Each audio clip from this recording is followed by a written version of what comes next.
17 may Yevropa Sharq Turkiston Ma'rif jamiyati Gollandiyaning o'tiriq shahrida iftorlik katta ziyofat berdi.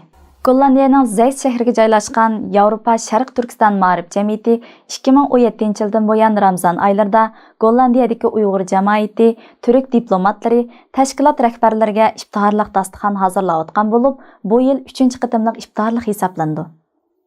Bu qitimliq iftorlik ziyofatga Turkiyaning Amsterdamda turishliq bosh konsuli Engin Arakan, Denk partiyasidan Seljuqbek va vakillari, bosh elchi diniy mushaviri va ikki bo'lak milliy guruch boshqalari Oqtay Xo'ja bilan Mahmad Yaramish va har qaysi turk tashkilotlari, jamiyalari ayrim vakillarni qatnashtirdi.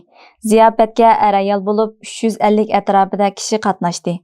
Turkiya diplomatlari va tashkilot rahbarlari Ma'rif jamiyati o'rinlashtirgan bu ziyofatga rahmatini bildirish bilan birga Sharq Turkiston davosiga imkoniyatning yor berishcha yordamda bo'lganligini bildirdi.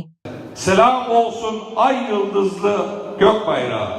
İnançları uğruna Doğu Türkistan'daki şehitlerimize selam olsun. Ma'rif jamiyati raisi Abdurahman Qarimning aytishicha, mazkur iftorlik turk diplomatlari va tashkilot rahbarlariga Sharq Turkistondagi zulmni anglatish, ularning qo'llashini qo'lga keltirish, ularning Sharq Turkiston bilan vatandosh, qayrindosh, taqdirdosh ekanligini eslatishda ijobiy rol o'ynab kelayotganligini aytdi. Turkiya vakillari bu ziyofat har turli tashkilot va jamoatlarning Sharq Turkiston davosi uchun bir so'ringa kelalaydiganligining tipik misolidir deyishdi.